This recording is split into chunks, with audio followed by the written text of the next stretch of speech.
بسم اللہ الرحمن الرحیم۔ السلام علیکم ناظرین، کیسے ہو آپ؟ ناظرین، آج میں آپ کو اس صحابی کے بارے میں بتاؤں گا جس نے ایک نماز بھی نہیں پڑھی مگر وہ جنتی ہے۔ تو ویڈیو شروع کرنے سے پہلے میرے آپ سے گزارش ہے کہ آپ نے ابھی تک ہمارا چینل سبسکرائب نہیں کیا ہے تو سبسکرائب کیجیے اور بیل آئیکن کی گھنٹی کو دبا دیے تاکہ نئے آنے والی ویڈیو آپ کو ملتی رہے۔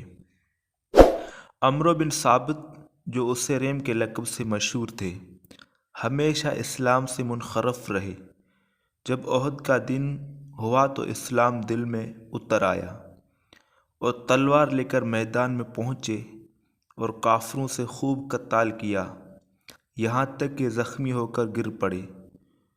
لوگوں نے جب دیکھا کہ اسیرم ہے تو بہت تعجب ہوا اور پوچھا کہ عمرو، تیرے لیے اس لڑائی کا کیا داعی ہوا؟ اسلام کی رغبت یا قومی غیرت و اہمیت؟ اسیرم رضی اللہ عنہ نے جواب دیا، بلکہ اسلام کی رغبت داعی ہوئی۔ میں ایمان لایا اللہ اور اس کے رسول پر اور مسلمان ہوا اور تلوار لے کر رسول اللہ صلی اللہ علیہ وسلم کے ساتھ آپ کے دشمنوں سے قتال کیا، یہاں تک کہ مجھ کو یہ زخم پہنچے۔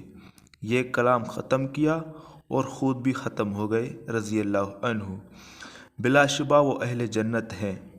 حضرت ابو ہریرہ رضی اللہ عنہ فرمایا کرتے تھے، بتلاؤ وہ کون شخص ہے کہ جو جنت میں پہنچ گیا اور ایک نماز بھی نہیں پڑھی؟ وہ یہی صحابی ہے، حضرت اسیرم رضی اللہ عنہ۔ ناظرین، اس واقعے سے ہم کو یہ سبق ملتا ہے کہ اللہ ہمارے اخلاص کو دیکھتا ہے۔ ہمیں جو بھی کام کرنا چاہیے اللہ کی رضا کے لیے کرنا چاہیے۔ تو ویڈیو پسند ہے، ویڈیو کو لائک کرو اور شیئر کرو۔ اللہ حافظ۔